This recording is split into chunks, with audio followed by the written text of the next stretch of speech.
Bonjour à toutes et à tous, bienvenue, merci d'être là. Bonjour Maxime, merci énormément d'avoir accepté mon invitation et désolé pour tous les problèmes techniques. Alors on a dû s'adapter, on n'arrivait pas à diffuser d'un côté, on a diffusé de l'autre. Donc en fait, c'est moi qui ai invité Maxime, mais en réalité on fait l'interview sur son profil. Voilà, donc c'est les joies de la technique et ça nous a demandé quelques adaptations, mais tout va bien. Alors, Maxime, tu es formateur et ton travail, ton énergie, je dirais, toute ton énergie, et je te suis depuis des années, est mise à aider les gens à être plus heureux dans la vie. Parce que toi, tu as une conviction qui est chevillée au corps, c'est que c'est possible d'être heureux. Et j'imagine que pour toi, c'est possible d'être heureux, quelles que soient les circonstances, et y compris quand on a fait 2 mois de confinement. Alors, on va parler de ça aujourd'hui. Je crois qu'on a ce point en commun, c'est qu'on veut aider les gens à vivre mieux avec des angles différents. Et en fait, je voudrais commencer par une petite phrase que j'ai lue là ce matin et qui m'a plu. En fait, saisir et comprendre ce qui nous freine ou nous donne de l'élan est en soi une force de vie. Et j'ai trouvé ça intéressant aussi en rapprochant ces paroles du fait qu'il y a des psys qui disent que ça serait bien qu'on se penche sur vraiment qu'est-ce qu'on a vécu pendant ces 2 mois. Et pas juste de manière superficielle en disant « oh là là, c'était galère » ou « c'était génial ». Non, au fond de nous, qu'est-ce qu'on a vécu? Parce qu'en réalité, le confinement a été un amplificateur. Donc, par exemple, les personnes qui vivent avec des enfants et qui ont de bonnes relations avec leurs enfants ont eu des relations exceptionnelles avec leurs enfants. Et l'inverse est vrai aussi. Et dans ce temps de confinement, on a à la fois vécu ces temps extraordinaires de se dire waouh, mais c'est beau, ne serait-ce que, par exemple, cette interview n'aurait pas lieu s'il n'y avait pas eu le confinement. Et en même temps, des choses difficiles, c'est-à-dire que parfois, c'est difficile de rester enfermé, c'est difficile de ne pas avoir de contact, c'est difficile quand on vit dans des espaces, de petits espaces, etc., etc. Donc, ce confinement nous a obligés à nous amener dans des espaces de nous-mêmes qu'on n'avait peut-être pas l'habitude d'aller visiter ou qu'on n'avait jamais fréquenté. Et donc, ça m'a paru, Maxime, avec ce travail que tu fais, comment on pourrait aider les gens à la fois pour mettre des mots, pour aller en profondeur de ce qui s'est passé pour eux pendant tout ce temps, et également pour la suite, parce que la vie continue, et comment vivre au mieux ce qui vient encore devant nous. En tout cas, je voudrais encore une fois te remercier, te dire que je suis très heureuse de faire cette interview avec toi et merci beaucoup d'avoir accepté. Avec plaisir, je te remercie. Merci pour ton invite. Comment on peut faire pour rendre les gens heureux? Tu vois, à chaque fois que nous, on n'arrive pas à rendre les gens heureux, la vie s'en charge. Et, et nous, on est un petit peu comme des guides, des phares dans la nuit, ou des messagers, des porteurs de lumière, ou de messages, ou d'espoir, ou un peu tout ce qu'on veut. Et finalement, on a avec nous un allié. Cet allié s'appelle, voilà, chacun son vocabulaire, la vie, l'univers, la matrice, Dieu, je sais pas quoi. Il y a un truc inéluctable finalement dans le genre humain, c'est qu'il a pour volonté intrinsèque de grandir, de croître, de se réaliser, d'être plus heureux. Il n'y a personne qui se lève le matin en disant « Ah, chouette, je vais souffrir aujourd'hui, ça va être cool ». Il n'y a pas un humain qui veut autre chose qu'être heureux dans sa vie. Et finalement, tout ce qu'on fait dans notre vie, de notre croyance à nous, avec notre vision du monde à nous, contribue au fait de trouver cette vie qui a du sens. Il y a des fois, on s'égare dans cette vie, on s'égare, on se perd dans des considérations mentales, égotiques, je sais pas, il y a tout un univers autour de nous qui nous dit que ceci c'est bien et ceci c'est pas bien. Et des fois, on s'éloigne de nous-mêmes et on s'éloigne de notre vraie vie. Et à un moment donné, en fait, ça s'appelle la crise de la trentaine, la crise de la quarantaine, la crise de la cinquantaine. Les événements, comme par hasard, la vie, qui nous dit, bah, écoute, t'as pas l'air d'être très, très épanoui, là. Au fond de toi, tu le sais, mais il te manque quelque chose pour y arriver. et je vais te filer un coup de main. C'est un petit peu comme ça que la vie nous parle.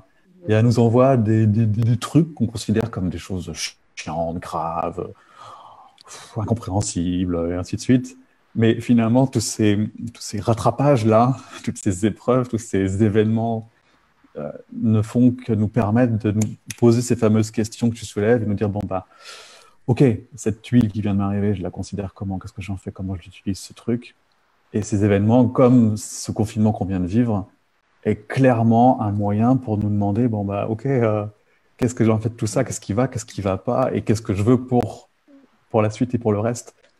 Donc, nous, les formateurs, les thérapeutes, les enseignants, voilà, pouvons faire de notre mieux. Et puis, quand on n'y arrive pas ou quand la tâche est trop grande, l'univers vient à notre rescousse, mais pas que de nous. C'est pas nous qui savons les choses. Il y a l'univers qui soutient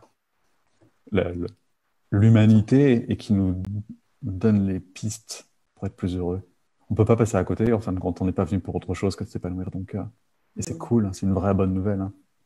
Donc, toute l'idée de ce qui vient de se passer, c'est ok, qu'est-ce que je viens de vivre? Peut-être des émotions, peut-être des incompréhensions, peut-être de la peur. Ok. Et qu'est-ce que ça peut m'apprendre? Qu'est-ce que ça me donne envie de faire, d'être, de vivre? Sur quoi j'ai envie de porter mon attention? J'écoutais dans la rue tout à l'heure, j'habite au Sable d'Olonne, et au Sable d'Olonne, c'est une des villes la plus vieille de France avec Nice, la population la plus vieille. Et donc j'écoutais une petite mamie qui était là en bas et qui disait ah bah, ça nous fait peur, hein. Et ouais, et en fait ça nous fait, et c'est ça le problème, ça nous fait peur, ok. Donc la première réponse à la peur, bah, c'est l'information. En fait, j'ai peur de quoi en fait? Qu'est-ce qui est avéré là-dedans? Qu'est-ce qui est vrai? Qu'est-ce qui est pas vrai? Qu'est-ce qui me fait peur pour de vrai? C'est quoi la vraie peur? Tu vois, et la première arme, la première outil qu'on a, c'est l'information. C'est pour ça que Redans sa vie est un canal d'information pour communiquer à l'humanité qu'on peut être heureux, qu'on peut avoir une digne d'être vécue, qu'on peut faire ce pourquoi on est fait, qu'on peut vivre dans l'amour, dans l'abondance au sens large. Il faut d'abord s'informer. Cette petite femme-là, toute mimi autant qu'elle est, elle n'était pas informée de ce que c'était qu'un coronavirus, que c'était qu'une vie épanouissante, quoi ça servait à un masque, ou les avantages et les inconvénients, enfin, de l'information, en fin de compte. Et après, de cette information, on en fait quelque chose qui va dessiner un chemin qui sera notre chemin. Et peu importe, il n'y a pas de bon ou de mauvais chemin, il y a le chemin qu'on emprunte qui nous fait du bien, dans lequel on évolue et dans lequel on se trouve heureux. Donc voilà comment on peut aider les gens en les informant.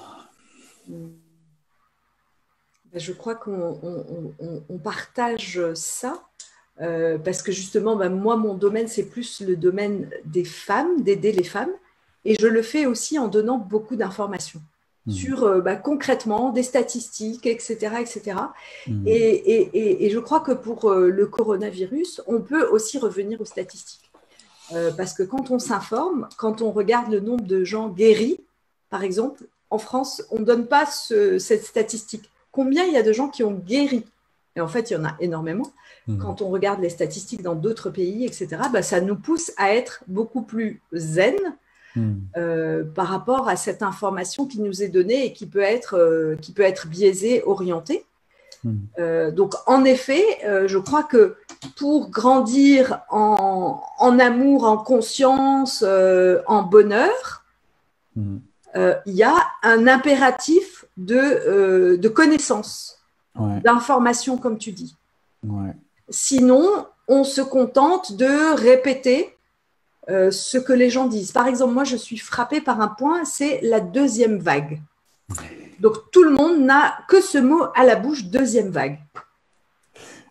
C'est marrant. Deuxième vague. Mais moi, je suis allée regarder un peu cette deuxième vague.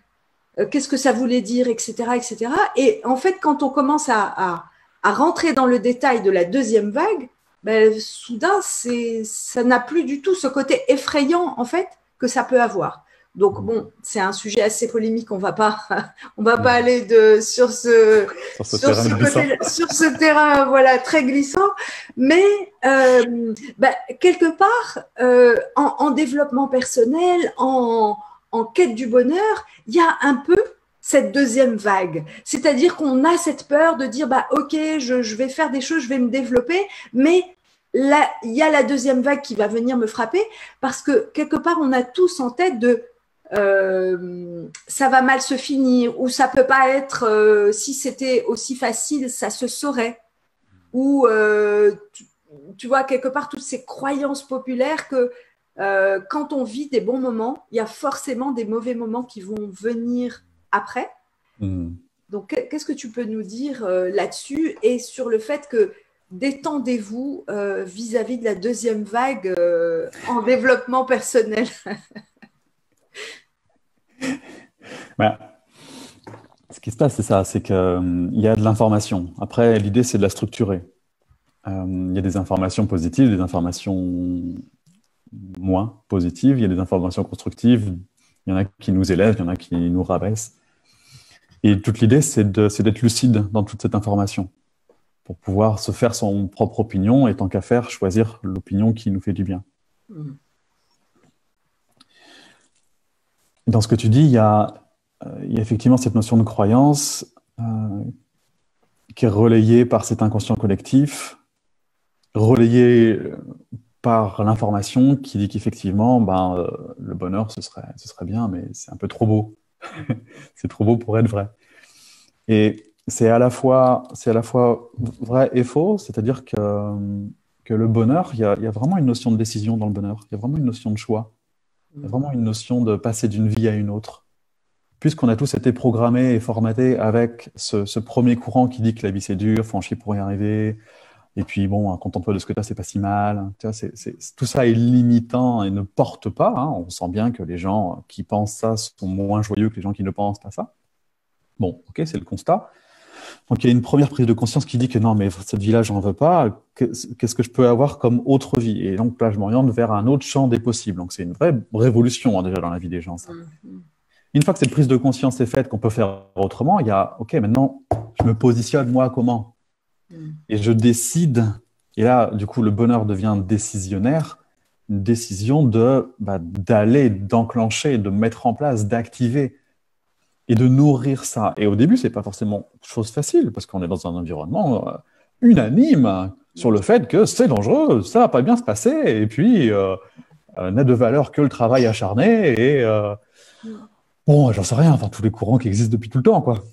Qui sont pas vrais. Et dire à une masse que c'est faux, c'est pas fastoche. Et nous-mêmes dire que tout un courant de pensée est pas faux, est faux et qu'on peut faire autrement, c'est coton. Il y a une vraie décision. Et cette décision, en plus, elle est pas populaire. C'est pas politiquement correct de dire ah, non, arrêtez de vous faire chier dans votre vie merde. Vous pouvez être heureux et joyeux. C'est on se frotte plus ou moins fortement à ces fameuses croyances, quoi. Croyances qui sont colportées collectivement. Donc ça, voilà. Ça, un bouleversement, c'est une vraie décision interne. Et après, cette décision, elle est confrontée en plus à des points de vue extérieurs. C'est pour ça que dans ce chemin qui mène au bonheur, il y a ce qui s'appelle l'environnement. Et cet environnement, il est très, très précieux.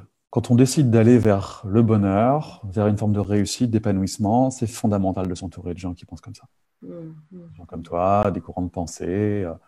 Il y en a des tonnes et des tonnes et des tonnes. La psychologie positive est très grande, très large, très vaste. Et ce n'est pas les exemples et les modèles qui manquent. Et c'est vraiment ça, fondamental pour petit à petit se rendre compte par l'expérience que c'est possible et qu'on peut faire effectivement autrement. C'est ça. Donc, moi, ce que je remarque, ça fait, je sais pas, plus de 10 ans que je fais ça, et le point commun que je remarque dans les gens qui font cette transformation, c'est qu'à un moment donné, ils en ont marre. Il y a une rupture. Ils en ont plein le dos. Tu vois, ça les fait souffrir de continuer à penser comme ils le font. Ils ne savent pas pourquoi ils sont malheureux au début, et beaucoup même ne sont pas si malheureux que ça, tu vois. Ils pourraient clairement s'en contenter. Mais de là à dire qu'ils sont épanouis, toi, on est loin quand même, toi, il y a un gap. Tu vois, ils se disent, ouais, bon. Mais quelque chose dit, c'est possible. Et là, ils s'orientent, ils trouvent des réponses. Après, il y a une vraie décision, il y a un environnement, et puis après, petit à petit, progressivement, on avance. Donc peut-être que le point de départ serait le discernement, se rendre compte, être très lucide avec soi-même et se dire, OK, dans tout ce que je vis, dans tout ce que je fais, dans tout ce que je vois, dans tout ce que j'entends, qu'est-ce qui me parle, qu'est-ce qui me porte, qu'est-ce qui me plaît, vers quoi j'ai envie d'aller. Et une fois qu'on met son cerveau en mode recherche de solutions, on en trouve. C'est le contraire de la victime qui passe son temps à se demander pourquoi ça lui arrive, pourquoi ça m'arrive, il comprend pourquoi moi, et on J'ai pas de porte notre chance. attention sur le problème. Et dès qu'on utilise le mot comment je peux avoir une vie meilleure, comment je peux trouver des solutions, comment je peux trouver de l'aide, comment je peux trouver des ressources, comment je peux me faire aider, comment, bah, en fait, on se laisse porter. On se laisse porter, et la vie, encore une fois, vient à notre aide et nous met en relation, génère des synchronicités avec d'autres gens, capables de nous ouvrir la porte d'après, et de porte en porte, C'est ça. on avance vers cette vie qui a du sens. Et avoir une vie qui a du sens, c'est vraiment avoir du sens à sa vie, c'est aimer sa vie. Aimer sa vie, c'est émettre un signal de joie. La joie est un ingrédient fondamental du bonheur. Le sens et la joie sont vraiment le socle du bonheur. Le bonheur, c'est un état interne que l'on choisit. La psychologie positive est formelle là-dessus. L'environnement a une influence sur nous, oui, mais de 10%. C'est une vérité scientifique. Voilà. Donc on est à 90% responsable de notre humeur, pour avoir des mots simples. On appelle ça un état interne. Autrement dit, de nos émotions. Autrement dit, il y a très peu de choses qui décident à notre place de comment on se sent. Donc on est responsable de son humeur, de son état interne. On est responsable donc de mettre du sens à sa vie en empruntant le chemin qui nous porte. Et ce faisant, on émet de la joie, qui est un signal de bonheur. Sur le papier, c'est assez simple. Finalement. Mais c'est déjà génial de savoir que ce pays existe. Parce qu'il y a beaucoup de gens qui pensent que ce pays n'est pas sur la carte. Donc déjà, quand on sait qu'il existe, on sait qu'on peut s'y rendre au moins la plupart du temps ou quelque temps. Et moi, j'ai une question par rapport à ça, Maxime, et quelque chose qui m'a fortement confrontée pendant ce confinement. C'est qu'en fait, moi, j'ai vécu des moments de grand bonheur sur différents aspects, avec moi-même, avec les gens que j'ai interviewés, de voir toute cette solidarité qui s'exprime, ça m'a rempli de bonheur. Et en même temps, il y avait vraiment beaucoup de tristesse, beaucoup de désarroi par rapport à toutes ces personnes que le confinement a mis dans l'embarras, dans la détresse, dans la misère. Et je pense, alors, à la France, mais surtout à des pays, par exemple, comme l'Inde. On a vu toutes ces personnes sur les routes qui allaient vers les campagnes, qui n'avaient plus à manger. En fait, toutes les personnes dans le monde qui travaillent au jour le jour et qui gagnent leur vie au jour le jour. Et donc, qui ont vu leur source de nourriture se tarir complètement. Et moi, ça m'a beaucoup, beaucoup confrontée. Alors, voilà, et j'étais partagée entre « ouais, le confinement, c'est extraordinaire », et oui, mais pense aussi à tous les gens pour qui le confinement, c'est un désastre. Et quelque part, alors je ne sais pas, tu vois, si c'est mon ego qui venait me dire, bon, mais ne sois pas trop heureuse quand même, donc c'est les schémas habituels, ou si c'est une vraie conscience, une vraie humanité en moi, de dire, bah, ok les gars, nous, en Occident, on arrive peut-être à s'en sortir, mais il y a des gens qui n'y arrivent pas. Et c'est aussi l'occasion je dirais, d'être plus dans la solidarité, d'aider, concrètement de donner de l'argent, voilà. Et j'aimerais bien avoir ta vision là-dessus. Ma vision, c'est que il y a plusieurs aspects, tu vois, dans ce que tu dis. La première vision, mon premier point de vue là-dessus, c'est qu'on peut aider les gens que quand nous, on va bien. Et ça peut paraître égoïste, en fait. Et certaines personnes le diront d'ailleurs, tu es égoïste, tu penses qu'à toi. Et ce qu'il y a, c'est que c'est un fondamental de l'empathie. On ne peut être empathique avec les gens que si nous, on est ailleurs que dans le problème. C'est-à-dire, je ne peux t'aider que si moi, je ne vis pas ton problème. Parce que si je fais de la sympathie, que beaucoup confondent avec l'empathie. Si je suis le bon pote sympa, eh ben, je fusionne avec ton problème, on se retrouve tous les deux avec le même problème et on ne s'aide pas du tout. Au contraire même, hein. On est accablés tous les deux par le même problème et c'est dur, et puis comment on va s'en sortir? Parce qu'on n'a pas les solutions puisqu'on est dedans, on a la tête dans le guidon, comme on dit. Donc on ne voit rien, on a la tête dans le guidon. Donc si je veux t'aider, il faut que moi, je n'ai pas ton problème. Hein. Il faut que moi, que je sois extérieur au problème et il faut que ce soit ton problème et pas le mien, tu vois. Et c'est là qu'il y a une forme de froideur. C'est-à-dire, oui, il y a des gens qui souffrent. Oui, il y a de la misère. Oui, il y a des gens qui vont perdre leur emploi. Oui, il y a des gens. Oui, oui, oui. Et en même temps, moi, je vis pas ça et c'est pas mon problème, c'est le tien. Et c'est parce que c'est pas mon problème que je peux t'aider, justement, parce que j'ai accès à d'autres ressources, d'autres inspirations, d'autres intuitions, une autre expérience, et que je vais pouvoir t'apporter, si je le souhaite, parce que ça peut ne pas être ma mission, tu vois, on peut peut-être pas être non plus être sur tous les fronts, tu vois. Je m'appelle pas Mère Teresa, moi, je sais pas, tu vois. Moi, mon dada, c'est la communication, c'est le bonheur, et il y a plein de choses sur lesquelles je suis parfaitement incompétent. Et donc, à mon échelle, à mon niveau, je vais t'aider à ma manière, et ma manière, c'est de t'apporter les ressources. Mais ça reste ton problème, et ça n'est pas le mien. Et c'est tant mieux, parce que c'est grâce à ça que je peux vraiment t'aider. Donc, la position, en fait, notre positionnement est fondamental. Oui, il y a de la misère, ok. Bon, c'est un fait. Dans quelle mesure, moi, je continue à entretenir une vie heureuse et épanouissante pour moi? Parce que si on descend tous dans le trou, on ne s'aidera plus. Hein. Il y aura toujours un mec plus puissant qui va nous dire, puisqu'on est tous au fond, il va nous pondre une idée miracle et lumineuse. Il va nous dire, tiens, vaccinez-vous tous, par exemple, ça va être la solution. Et on va tous le faire parce qu'on est coincé, tu vois. Donc, il nous faut de la hauteur pour avoir du discernement et justement faire des choix éclairés. Donc ça, c'est la première étape. Il y a des gens qui souffrent, oui, c'est leur problème, et nous, on va voir comment on peut les aider. Mais ton problème, c'est pas le mien, et mon problème, c'est pas le tien. Ça peut paraître méga froid comme discours, et pour autant, clairement, ça s'appelle l'empathie. C'est-à-dire que je me mets dans une disposition où je peux t'aider. Parce que si je ne peux pas t'aider, je fusionne avec ton problème, et ça, c'est de la sympathie, c'est de la prise en charge. Bon. Voilà, ça plaît ou ça plaît pas. Okay. C'est pas non plus mon problème, chacun est responsable de ses émotions. Voilà. Tu es concluant jusqu'au bout, donc c'est super. Voilà. Et puis après, on a le problème de tout à chacun, c'est-à-dire que toi, à ton échelle, tu vas aller résoudre tes problèmes. Donc, un confinement, ça vient appuyer sur des incertitudes, des peurs, un isolement, des émotions difficiles et à la fois des émotions agréables. Donc, tu as ton truc à toi individuellement, donc ton petit cheval de bataille à toi, c'est-à-dire les choses sur lesquelles tu peux progresser. Et puis, il y a une dimension collective de l'humanité, c'est-à-dire qu'il y a un mouvement collectif que nous, humains, à notre échelle, on ne comprend pas forcément.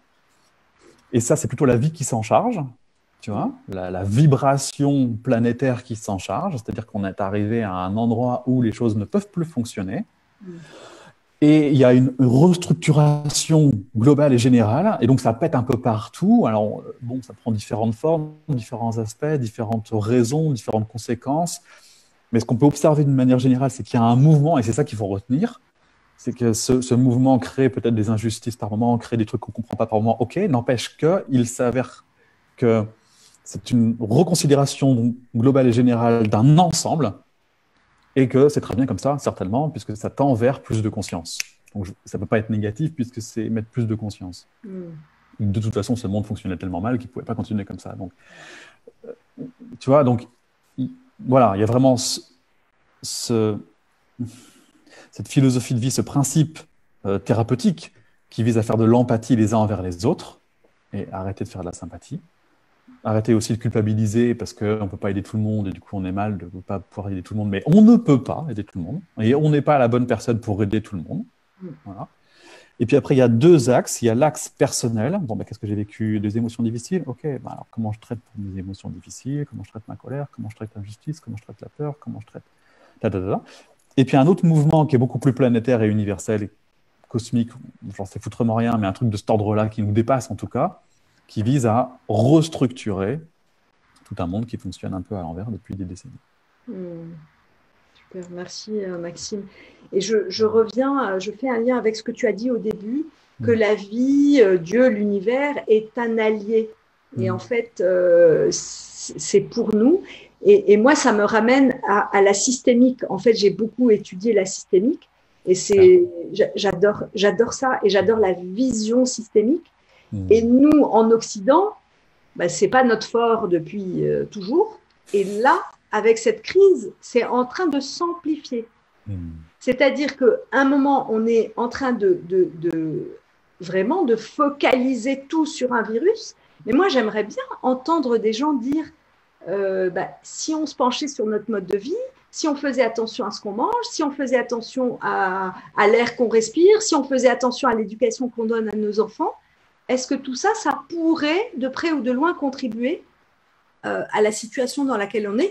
Et ce qui me fait peur, c'est que je trouve qu'on s'enferme de plus en plus dans quelque chose de très ciblé, c'est-à-dire virus, vaccin, et puis, mais on n'entend pas dire, OK, mais nous, là-dedans. Et donc, il y a ça qui me frappe, c'est-à-dire de se dire qu'on a peut-être une part là-dedans et on a, en ayant une part, on a du pouvoir.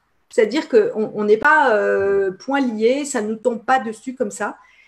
Et d'autre part, pour moi, ce qui va avec de voir les choses dans leur globalité, c'est de renoncer à une forme de toute puissance. C'est que, quelque part, il y a toute une partie qu'on ne maîtrise pas, qu'on ne maîtrisera jamais. Et on va mourir un jour. Et on ne pourra pas on pourra se barricader, on va quand même mourir. Je veux dire, on n'y échappera pas. Et donc, quelque part, est-ce qu'on peut aussi être dans une détente par rapport à ça? Bien sûr, personne n'a envie de mourir, personne n'a envie que ses proches meurent. Mais il va bien falloir l'accepter. Et pour moi, le fait de refuser la mort avec autant de véhémence, ça crée quelque chose de complètement fou, en fait. Ouais, toute l'idée, c'est de changer son point de vue. Plutôt que de focaliser sur la peur de mourir, l'idée, ce serait de comment je fais le temps du vivant beau. Puisque la mort est inéluctable, ok, bon, du coup, comment je fais en sorte que journée après journée, ce que je passe dans cette existence me plaise? Et du coup, effectivement, je positionne mon curseur à un autre endroit, mon radar sur un autre endroit, mon focus sur un autre endroit, qui est ma vie, en fait. Puisque je vais mourir, et qu'à un moment donné, à la fin de mes jours, je vais regarder en arrière et je vais me dire, qu'est-ce que j'ai fait de cette vie-là, en fait? Est-ce que je suis content de moi? Est-ce que je suis fier de moi? Est-ce que j'ai fait ce que j'ai voulu faire, ce qui me passionnait, ce regard sur moi-même et sur ma vie, je vais l'avoir un jour. Et si, moi perso, en tout cas, c'est vraiment le postulat que j'ai décidé, c'est, moi, quand je serai vieux, que je serai à l'aube de ma mort, qu'est-ce que je laisse comme trace? Qu'est-ce qu'on va dire de moi? Dans quelle mesure je vais être fier de ce que j'ai fait? Dans quelle mesure j'ai fait tout ce que je pouvais, tout ce qui était en mon pouvoir pour faire ce qui me semblait juste d'être fait? Et ça s'appelle une vision. Et moi, ma vie d'aujourd'hui sert à mettre en place cette vision.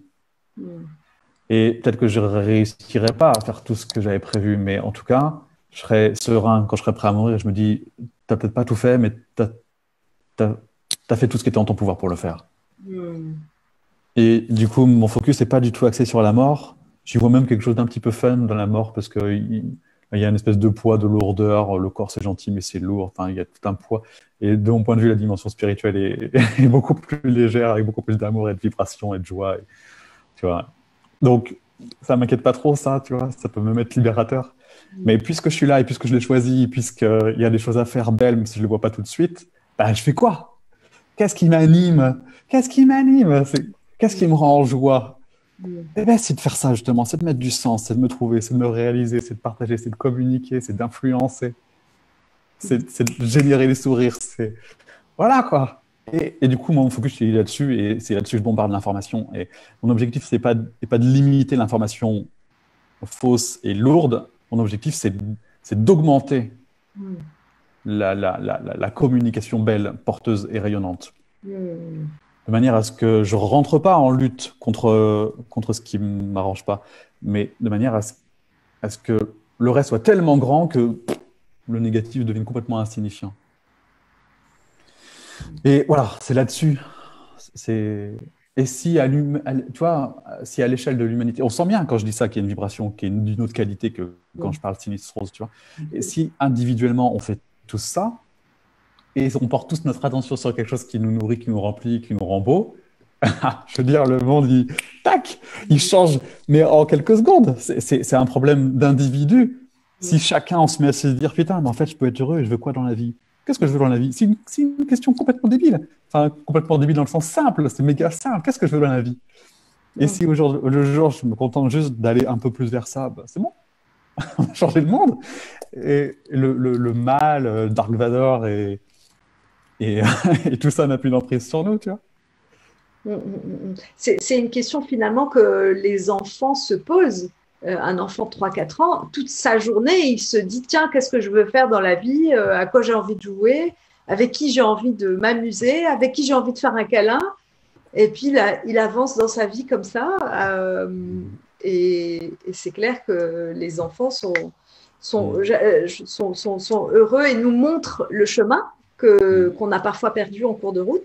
Et j'aime beaucoup cette notion de beauté que tu as ramenée à plusieurs reprises. En fait, tu dis bah, comment je fais le temps du vivant, ce temps soit beau. Et comment j'ai cette communication belle, rayonnante. Donc la beauté, c'est une des caractéristiques spirituelles en fait. Quand on se connecte à plus grand que nous, la beauté est un des éléments majeurs. La beauté des gens, la beauté de la nature, la beauté de tout ce qui nous entoure. L'amour. Est-ce que tu peux élaborer un peu plus sur la beauté? Bah, tu vois, je l'ai dit, je l'associe ça à l'amour. Tu vois, il y a une espèce de truc qui porte en fin de compte. En fait, contrairement à ce qu'on pourrait penser, l'humain a vraiment besoin de contribuer. Et quand il se sent utile, ça le met en joie. Quand, tu vois, ça peut être des trucs méga simples. Hein, il fait traverser une vieille dame, je vous repense à ma petite dame de tout à l'heure. Il dit bonjour, il fait un sourire, je sais pas, il y a un échange, il y a une forme de contribution, une forme de partage. Et ce truc, souvent l'humain, il comprend même pas pourquoi, il rend service, il renseigne quelqu'un. Ça le met en joie, en fait. Il sait pas trop ce qui se passe. Et ce qui se passe, c'est qu'à ce moment-là, il contribue, il apporte, il donne. Tu vois, et le fait de donner, de contribuer, d'apporter, le remplit. C'est un mécanisme humain, en fin de compte. Et ce truc s'appelle aimer, ça s'appelle faire un acte d'amour. Alors c'est très béni oui, l'amour, tu vois, pour beaucoup de gens encore, l'amour, tu vois, c'est encore très... Ouais, et il y a beaucoup de pudeur, là. Puis je dis pas que je l'aime, il le sait, hein. Tu vois, il y a encore beaucoup de gens qui disent ça, et mais, mais pourquoi faire? C'est d'une débilité profonde, inouïe. Mais voilà, il existe encore ce truc. Et finalement, après, l'amour se diffuse en plein d'actes, de gestes, de mots, de paroles, de propos. Mais en fait, ce truc-là nous nourrit. En fait, ça nous met en mouvement. C'est ça qui nous rend beau, c'est d'émaner cette vibration qui est de l'ordre de l'amour, de faire les choses par amour. J'écoutais encore un de mes formateurs ce matin qui disait que son objectif, c'était d'apporter le plus de choses à ses clients parce qu'il comprenait que chacun en était là où il en était et que c'est grâce à ça qu'il avait de l'amour pour ses clients parce qu'il comprenait que chaque personne qu'il accompagnait en était là où elle en était et elle faisait de son mieux et qu'on ne pouvait faire preuve que de compassion envers ces gens-là parce qu'ils font ce qu'ils peuvent, même si ça semble mal de notre point de vue, qui est un jugement, ben, ils font ce qu'ils peuvent, hein, tu vois. Et du coup, on ne peut pas leur en vouloir, tu vois. Ils font ce qu'ils peuvent et tac, on retombe sur de l'amour qui prend la forme de compassion cette fois-ci. On s'en fout de la forme que ça prend, ça reste de l'amour. Et ça apporte de la détente, en fait. Les gens du coup, ouais. Ça enlève une pression. Oui, parce qu'on arrête de vouloir changer le monde, en fait. Le monde changera quand nous, on se changera individuellement. Et du coup, si j'arrête de vouloir changer les autres, ben, je me fous la paix. Je fous la paix aux autres. Je tombe sur l'amour envers moi-même. Et je tombe sur une forme de relationship, là, de relation interpersonnelle beaucoup plus sereine. Je me souviens dans mes tout débuts, quand j'ai découvert le développement personnel, il fallait absolument que j'en parle à tout le monde. Il fallait absolument que je dise que j'avais trouvé un truc génial, ça s'appelle le développement personnel. Et tu te rends compte, j'avais mon paradigme qui avait changé et je voulais absolument que tout le monde le sache et je voulais te convaincre que c'était vraiment important de travailler sur soi parce que ça permettait de voir autrement. Et puis, et je saoulais mon monde. Et ça créait des tensions. Même mon meilleur ami à l'époque, il a été obligé de couper un peu les ponts avec moi parce que Parce que, en fait, j'étais très jugeant, tu vois, dans mon discours, parce que j'avais la solution et pas lui. J'étais le sachant et lui était l'ignorant. Et en fait, j'étais dur avec lui et dur avec moi.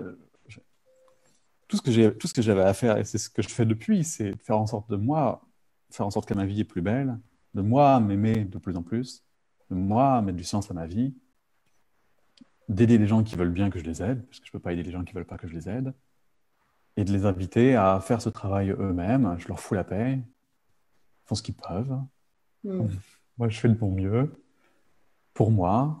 Mhm. Et, et voilà, et du coup, effectivement, c'est plus serein, tu vois, c'est plus zen, c'est plus cool, il y a moins de voilà, tension. Et puis, il faut surtout pas oublier un truc, hein, c'est que tout ce qui nous énerve chez les autres, hein, c'est du miroir. Hein. Je veux dire, si on est agacé, tu vois, le discours de la petite vieille ce matin, je veux dire, à un moment donné, je dis, mais forme-toi, putain, fais quelque chose, bouge tes fesses. Tu vois, ça génère de la violence en moi. Et en fait, ben, ok, Max, il y a de la colère en toi. T'informes sur quoi cette colère finalement? Comment tu peux l'utiliser cette colère? Et à ce moment-là, j'utilise le miroir et je me dis, ok, cette colère, elle te donne envie de communiquer, tu vois. Mm. Elle te donne envie de produire plus. Elle te donne envie de colporter un message qui est important. Mm. Peut-être que cette femme n'entendra jamais le message, hein, peut-être qu'elle ne le comprendra jamais. Mais moi, ça me nourrit de le faire. Et je sais que d'une manière ou d'une autre, on va m'entendre. Mm. Et j'utilise du coup cette énergie, parce que la colère, c'est une énergie de vie, on est d'accord? C'est en bas, c'est dans nos chakras du bas, c'est une énergie vitale. C'est ce qui nous permet de dire oui, non, stop. Tu vois, c'est aussi la force, le courage, la volonté, la puissance. Et sans ça, on fait quoi? On est inerte. Mm. Donc, c'est bon la colère. Ça nous permet, tu vois, de pouvoir propulser quelque chose, d'oser faire des choses. C'est clair. Et c'est en ça qu'il y avait un miroir, cette petite nana, tu vois, aussi innocente soit-elle, elle m'aide. Et Mm. si je considère que toutes les interactions humaines m'aident, putain, ça change tout. Ça Mm. change l'amour que j'ai pour les autres, ça change l'amour que j'ai pour moi, et ça me permet de maxer sur, putain Max, c'est quoi qui est important pour toi? C'est ça. Oublie pas, quoi. Dépense pas ton énergie à critiquer quelqu'un. Mm. Dépense ton énergie à utiliser cette colère et à faire ce pourquoi t'es fait. Mm. Mm. J'installe la paix en moi, la paix dans le monde, et en plus je contribue vraiment efficacement. Parce que m'énerver contre quelqu'un, c'est pas efficace. Mm. C'est clair. C'est ça Et qu'on a vécu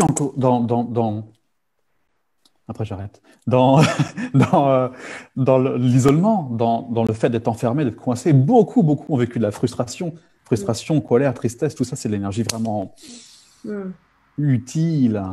Du coup, la bonne question, c'est OK, j'en fais quoi de cette énergie? Alors, je me C'est- fais accompagner parce que je ne sais pas forcément comment l'utiliser. Une fois que je me fais accompagner, bam, j'envoie, quoi. Qu'est-ce que j'ai appris sur moi-même Ouais, c'est ça. qui a une grande valeur? Ouais, c'est ça. Peut-être que je pressentais Ouais, ou que j'ai traversé, que j'ai travaillé, ouais, ouais, ouais, mais là, avec le confinement et l'isolement, ça ouais, nous a amené à un autre niveau de profondeur ouais, et de prise de conscience assez forte. ouais. Et Fallait nous secouer, hein. La pulpe elle reste au fond, sinon, hein. Faut nous secouer, hein. c'est ça, il faut vraiment nous secouer. Et moi, je sais Mm, que j'ai vécu des montagnes russes, en fait. mm, Et alors, à chaque fois, je descendais et j'avais des prises de conscience fantastiques. Et je me disais, ouais, génial, ça y est, c'est bon. Et puis, mm. bah non, 3 jours après, ça redescend. Waouh, c'est pas terminé ce truc? Bah non. Et puis, j'étais toute contente et ça a fait ça plusieurs fois, en fait. Hein. Ça a Ouais, été assez confrontant. Et jusqu'à la semaine dernière où j'ai dit, ah ok, en fait, tout s'est mis en place.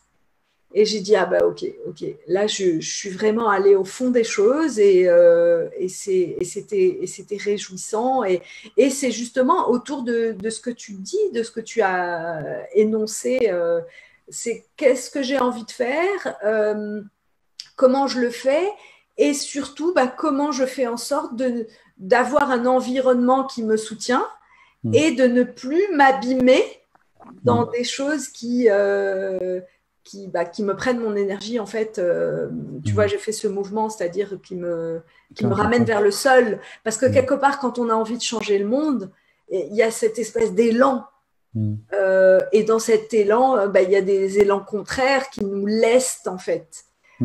Et moi, c'était un peu l'occasion de me dire, bah, OK, qu'est-ce qui me leste dans ma vie? Et finalement, c'est pas le fait que je sois enfermée qui est en train de me lester en ce moment-là. C'est pas le fait que je sois enfermée qui fait que je me sens pas bien. C'est pas ça. C'est un truc à l'intérieur que je ne suis pas allée visiter jusqu'à aujourd'hui. Et merci le confinement de m'amener dans ces endroits où réside à la fois quelque chose qui fait mal, mais l'énergie, la force, le potentiel, l'envie de dire ben, on y va et de se connecter aussi avec des personnes qui partagent les mêmes opinions. Tu vois, il y avait par exemple une vidéo récemment où il y avait 30 000 personnes en live chez Thierry Casasnovas. Ah Donc, oui, avec les 4, ouais, je l'ai vu. Ouais. avec Jean-Jacques Crèvecoeur, Tout à fait. Ouais. et Sylvano Trotta et Tal Chaleur. Tout à fait. Mais de voir qu'il y avait 30 000 personnes en direct, ça m'a rendue joyeuse, mais vraiment joyeuse. Je me dis, mais parce qu'au fond de moi et de nous, je pense, la plupart, on a ce truc de je suis seule. C'est le langage de l'ego, je suis seule. Et ben de voir ces 30 000 personnes et le nombre de vues qu'il y a eu après, je ne sais pas où ça en est, je me dis, ben non, tu n'es pas seule. Non, tu n'es pas seule. Les gens qui pensent autrement, qui pensent à côté, qui ne sont pas complètement stressés, ben, y en a plein. Et l'idée, c'est d'aller se rapprocher de toutes ces personnes et de ne plus se laisser accrocher par la crise, le mal, le virus, etc., etc. Donc voilà, je te rejoins dans le fait qu'il y a cette énergie fantastique en nous et l'environnement dont tu parlais. L'environnement, il peut soit augmenter cette énergie naturelle, soit faire qu'elle se ratatine. Ouais. Et c'est tant mieux, parce que si elle se ratatine, à un moment donné, on en a marre. Et le fait d'en avoir marre nous pousse à tendre vers le mieux. On dit c'est plus possible, allez, voilà, ça suffit. Ouais. Moi, c'est vraiment mon histoire et c'est celle de beaucoup de gens. Ils se décident à travailler sur eux quand ils en ont plein le dos d'une situation. Donc finalement, être ratatiné et écrasé par un système qui ne fonctionne plus, par un système, notre système ou un système extérieur, hein, peu importe, hein. Dans tous les cas, ça amène à ce ras-le-bol qui est nécessaire pour activer la colère, qui à son tour active l'envie. Envie. Voilà. Envie, désir. Désir, bonne question. Bonne question. Comment je fais? Comment je fais pour être en vie? Voilà. Et là, on est dans une bonne question. Et être en vie, c'est vibrer, c'est rayonner, c'est contribuer, c'est le bonheur. C'est ça. Donc, c'est bien. C'est là où il y a une forme de justesse implacable. C'est que même dans un des pires événements, comme ça peut être pour un virus qui tue des gens, mais des fois bien plus simple, une histoire amoureuse qui se finit mal, un patron qui nous vire, je sais pas. En fait, tout peut être dramatique dans nos vies. Et ce qui est extraordinaire, c'est on l'a tous vécu. Quand vous pensez à votre première amoureuse ou votre premier amoureux, vous êtes tous d'accord pour dire que voilà, ça vous a appris des choses. Et à l'époque, c'était traumatisant. Ah, mais qu'est-ce que je vais devenir? Et tu te rends compte, il m'aime pas. Et en fait, ce truc a été utile. Et ce qu'on vit, même si on ne s'en rend pas compte, et même si ça peut être complètement dingue, quand je vous le dis ça maintenant, là, ben, ce truc est utile, hein, et nous permet de tendre vers quelque chose de plus beau et de plus constructif. Et ce truc ne s'arrête pas. C'est-à-dire que vous connaissez la sinusoïde du cœur, hein, c'est ça? Okay. Votre cœur, il bat. Et le fait qu'il batte, ça fait qu'on est vivant. Et la vie, du coup, a suivi le même schéma. Un coup haut, un coup bas, un coup haut, un coup bas, un coup haut, un coup bas. S'il n'y avait pas ça, vous seriez comme ça. Et quand ça fait c'est pas bon signe. C'est que vous n'êtes plus vivant. Okay, enfin, pas bon signe. Tout est une question de point de vue. Mais en tout cas, vous débutez plus ce corps-là. Et du coup, réjouissons-nous que notre cœur batte et que du coup, notre vie soit tumultueuse. C'est-à-dire, un coup, il y a une émotion dite positive, un coup, il y a une émotion dite négative, un coup, hop, de nouveau, ça repart parce que j'ai accueilli l'émotion et hop, toc, toc, toc. C'est, en fait, inéluctable, ça aussi. Et dans un parcours comme celui qu'on vient de vivre avec de l'isolement, un confinement, on vit un peu tout ça parce que c'est exacerbé. Et encore une fois, c'est pas mal et c'est pas fini. En fait, cet épisode-là est fini. On en tire des conséquences, des conclusions ou pas. Bon, chacun fait comme il peut. Encore une fois, on revient sur la compassion. Et bonjour à la nouvelle période qui va apporter son nouveau lot de montagnes russes, de haut et de bas, parce que c'est comme ça qu'on apprend et qu'on grandit. Donc, on sort du confinement, on sort de cette épreuve. Épreuve, bon, voilà, c'est un mot comme un autre. On va dire expérience, pour arriver dans une nouvelle expérience avec des nouveaux challenges. Et ça ne s'arrête pas. C'est ça. Et la paix, c'est l'acceptation des turbulences. C'est ça. Ce qui est permanent dans la vie, c'est l'impermanence. Et la grande sagesse et la grande difficulté, c'est qu'au moment où il y a ces choses difficiles, ces émotions difficiles, d'avoir la conscience que c'est bon pour moi, c'est en train de travailler pour moi. Cette colère, cette déprime, elle travaille pour moi. Et ça, c'est vrai que c'est contre-intuitif. Ça demande tout un chemin de développement personnel pour se dire chouette, je suis en crise, mais génial, il y a un truc génial qui va en sortir. C'est ça. Parce que quand on est au fond, ça se voit pas tout de suite. Et c'est ça peut-être aussi le travail du développement personnel, c'est d'arriver à prendre ce recul et de ne plus être complètement pris par les situations, absorbé par et dans la situation, de ne plus être, de se confondre totalement avec la situation. Complètement. Il y a des situations où on va mal, où ça peut se passer difficilement, mais on n'est jamais, résumé à cette situation. On est toujours beaucoup plus. Absolument. Et puis, ça va passer. Tout passe. Même le pire, ça va passer. Ça passe toujours. Bah oui, c'est vrai que moi, je dis souvent ça par rapport au confinement. Ça va passer. Et en fait, c'est pas... Parfois, il y a des gens qui disent ça va passer, par exemple, qui disent bon, mais c'est la vie. Mais il y a quelque chose qui est de l'ordre d'une formule. Il y a un truc de dire ça va passer, mais avec de la foi. C'est-à-dire, c'est pas une formule, c'est je sais profondément à l'intérieur de moi que ça va passer et ça m'apaise. Alors que la formule n'a pas ne procure pas d'apaisement, en fait. Quand, bon, c'est la vie. Non, c'est juste des mots, en fait. Oui, tu as raison de le préciser. Ça va passer. Alors, oui, que je fasse le job ou que je fasse pas le job, ça va passer. Mais ça va se reproduire. Le même truc va se reproduire si je fais pas le job. Bon, sans rentrer dans la punition, le principe, c'est de grandir. Donc, si je refuse la croissance, à un moment donné, il faudra bien que je grandisse d'une manière ou d'une autre. Hein. Donc, l'idée, c'est un peu de concevoir la Terre comme une école, comme un terrain de jeu dans lequel l'apprentissage est la matière principale, quoi. Et toute l'idée, c'est d'utiliser, c'est vraiment ça, d'utiliser l'expérience pour grandir, pour apprendre. Ça passe d'autant plus vite. Qu'est-ce que tu dirais, Maxime, alors par rapport, donc là, on va sortir du confinement formellement lundi, mais en même temps, c'est pas terminé cette histoire. Non. Quel conseil tu peux donner aux personnes qui nous écoutent pour, je dirais, faire le mieux possible, faire quelque chose de cette expérience et bien vivre le temps qui est devant nous?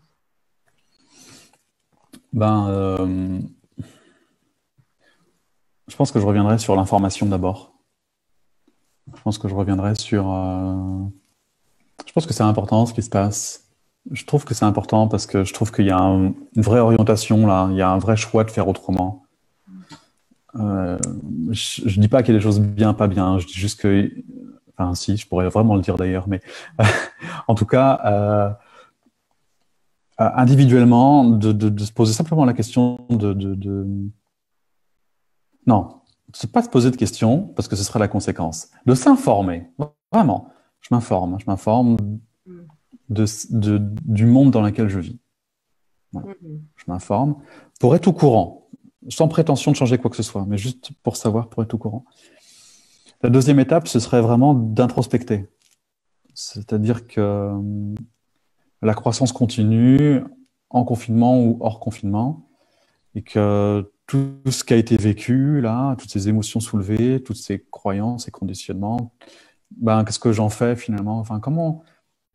Enfin, ce serait dommage de passer à côté de l'enseignement qui nous a traversé pendant 2 mois, là. C'était riche, ce truc. Donc, ben, qu'est-ce que j'en tire comme conclusion? Il n'y a pas de bonne ou mauvaise conclusion. Qu'est-ce que j'en tire à nouveau comme conclusion, personnellement? Et puis, en 3, je dirais, ben, qu'est-ce que j'en fais, là, pour le coup? Comment j'agis en accord avec l'information que je suis allé chercher et en accord avec l'introspection que j'ai réalisée? Qu'est-ce que j'en fais? Et là, je crée un mouvement dans ma vie en accord avec les informations et l'introspection que j'ai réalisées. C'est-à-dire mettre de la conscience, en fin de compte. Ne pas laisser tout ça vain et retourner dans ce même schéma sans avoir bougé d'un iota, ce serait ballot. Il y a des évidences de choses qui fonctionnent, et il y a des évidences de choses qui ne fonctionnent pas. Il y a des évidences de gens bien intentionnés, il y a des évidences de gens mal intentionnés. Il y a des évidences de choses qu'on pourrait mettre en place qui vont nous aliéner, et des évidences de choses qui vont nous rendre malheureux. Et il y a des évidences donc d'autres choix qui vont nous rendre plus heureux, plus résilients, plus unis. C'est des évidences. Je ne vais pas dire quoi parce que ce serait un jugement. Chacun doit aller chercher son information pour être convaincu par lui-même. Utiliser l'introspection qu'il a fait au travers de soi et décider, non pas parce qu'on lui dit, mais décider en âme et conscience pour le coup. En âme et conscience. Et une fois que je suis décidé, je suis positionné, ben, je vais dans ce sens-là, je me bats pour ça, je bouge mes fesses pour ça. Et comment tu peux aider, toi, les personnes qui seraient sensibles à ce que tu dis, qui auraient envie de travailler avec toi? Est-ce que tu peux peut-être dire quelques mots de la manière dont tu accompagnes les gens, de ce que tu as comme possibilité? Ben, moi, finalement, mon job, c'est de ça, c'est d'éclairer, tu sais, les lampes là, avec le clink-clink, là, tu vois. Euh, c'est ça, alors je le fais à travers ma box, surtout mon Happy Box, là, donc dans laquelle il y a les 7 piliers, dans laquelle ils apprennent les émotions, la connaissance de soi, les relations amoureuses, la gestion des émotions, la pleine conscience, la communication, le bonheur. Voilà, il y a ça, il y a cet univers-là, et puis dans cet univers, j'accompagne les gens, je fais les sessions déblocage. Enfin, voilà, il y a cet univers qui est, qui est fondamental pour avoir justement cette vision, tu vois. Quand je parle d'information, c'est vraiment parce que je considère que c'est fondamental. S'informer, c'est quoi une émotion, c'est quoi la connaissance de soi, c'est quoi mon profil de personnalité, c'est quoi, qu'est-ce qui me rend heureux, c'est quoi le sens de ma vie, c'est quoi la pleine conscience, c'est quoi un neurone, c'est quoi une relation amoureuse épanouissante, ça sert à quoi d'ailleurs une relation. Je veux dire, putain, on peut pas ne pas répondre à ces questions, c'est fondamental en fait. Sans ces réponses, ça n'a pas de sens en fin de compte. Si je continue à poursuivre ma vie comme ça, en me laissant porter par le vent, bah, du coup, je suis comme une feuille qui un coup est là, un coup est là, et c'est pas elle qui décide. C'est pas une vie, ça, c'est subir ça. C'est pas OK d'avoir une vie comme ça. Pour sortir de cette vie qu'on subit, le seul pouvoir, c'est l'information. Donc moi, j'informe en communiquant, et cette communication, elle se retrouve majoritairement dans la box, dans l'Happy Box. Donc c'est comme ça que je peux vraiment aider les gens. Et puis pour ceux et celles, il y a une autre façon qui est un cadre plus individuel ou collectif et individuel, enfin quelque chose de plus sur mesure, dans lequel je suis plus en one-to-one. Pas forcément moi, ça peut être mon équipe aussi. Et dans laquelle on fait quelque chose de très focalisé. Donc là, on prend la personne, on lui demande ce qu'elle veut dans 3 mois, et puis ben, on met tout en place pour que dans 3 mois, à soi, cette personne, enfin, elle tende vers cette personne, parce que transformer une vie en 3 mois, ça peut être aussi un peu voilà, ambitieux comme projet, mais si on n'est pas ambitieux, on est sûr de ne pas y arriver, donc soyons ambitieux. Et la personne me dit, bah, moi, je veux me réaliser, je veux savoir pourquoi je suis fait, je veux être heureuse, je veux ok, comment on peut s'y prendre? Et puis, crac, on met en place les choses, quoi, en fait. Toutes les choses. C'est un accompagnement global et je vais chercher toutes les ressources parce que moi, je ne suis pas Dieu et je n'ai pas toutes les ressources. Donc, je m'entoure de gens et ensemble, on transforme la vie d'une personne. Et ça fait effet, ça fait effet, waouh. Voilà, en gros, il y a ces deux schémas-là. Il y a ces deux principes-là que j'utilise et que je fais. Mais dans les deux cas, comment je fais, c'est que j'allume, je mets la conscience, je mets la lumière. C'est ça que je fais. Super. Maxime, Un grand merci. Je ne sais pas, je n'ai pas de chrono, donc je ne sais pas depuis combien de temps on est ensemble. Je ne sais pas Euh, trop, mais... En tout Hmm. cas, c'était vraiment un très, très beau moment. Moi, j'ai beaucoup appris de choses avec toi. Cette lumière dont tu parles, ben, tu la communiques vraiment, tu l'incarnes. Donc, je pense que les gens qui vont te regarder, nous regarder, vont repartir nourris de cette rencontre. Euh, Tu vois, moi, j'ai beaucoup aimé beaucoup de choses que tu as dites, mais cette parole que la vie est notre allié, Hmm. et donc nous ne sommes pas seuls, nous Hmm. sommes dans l'univers avec voilà, des gens autour de nous, des gens qui nous veulent du bien, qui veulent nous aider, qui veulent contribuer, et on tisse ce réseau de relations, de belles relations. Et je dirais, maintenant, c'est à nous de choisir quel type de relation on a envie de tisser et dans quel réseau on a envie de faire grandir. Et donc, toi, Clairement. tu nous as expliqué un type de réseau avec la contribution, avec la conscience, le beau, etc., la responsabilité aussi, de prendre la responsabilité de sa vie pour aller bien, pour être heureux et pour aider aussi d'autres personnes. Donc, c'était vraiment un grand merci. Et si je te laisse le mot de la fin. Eh ben, le mot de la fin, ce serait merci. Le mot de la fin, ce serait y croire, en fin de compte. Ce serait simplement y croire, simplement se mettre dans un coin de sa tête le fait que c'est possible, le fait que c'est possible, que tout ce qu'on envisage, tout ce à quoi on croit, en fait, c'est juste possible. Mhm. C'est, cette réalité peut naître. Ah, c'est pas forcément simple, mais c'est possible. C'est Mhm. possible, c'est possible. Et ce truc, on ne lâche pas, on avance, on s'entoure, on s'équipe et on y va. Mhm. Et il n'y a pas d'échec pour le chercheur sincère. J'ai un groupe qui s'appelle les chercheurs sincères parce qu'il n'y a pas d'échec pour le chercheur sincère quand on est dans une voie et qu'on s'engage et qu'on lâche rien. Le point commun de toutes les personnes qui réussissent, c'est les personnes qui continuent à faire toujours de la même chose. Le meilleur joueur de tennis du monde, il s'entraîne inlassablement sur son coup droit, sur son revers. Et il fait toujours la même chose. Et il le répète, il le répète, il le répète. C'est comme ça qu'il devient expert, spécialiste, bon, doué. Et c'est comme ça qu'il gagne. Donc nous, on a le processus pour être heureux. Le truc, il est épluché. La psychologie positive nous en parle depuis des plombs. Il y a des gens comme toi, comme moi, capables d'accompagner, d'être ressources, d'être porteurs d'énergie. On s'entoure de ces gens-là. Et go, quoi. On rentre dans le processus, on met la main dans l'engrenage, on y passe tout entier et on en ressort.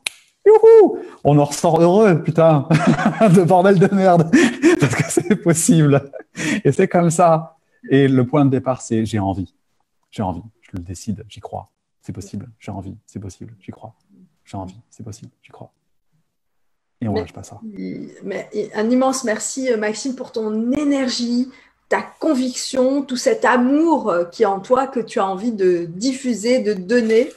Ouais, C'était un très, très beau moment. Encore merci. Et puis, peut-être au plaisir de recommencer sur d'autres thèmes dans un mois ou deux pour savoir bah, on en est où là, 4 mois après le début carrément. du confinement. Un Ouais, grand ce serait merci chouette. et très vite. Merci, Très merci bien. à toi. À très bientôt. Ciao. Ciao.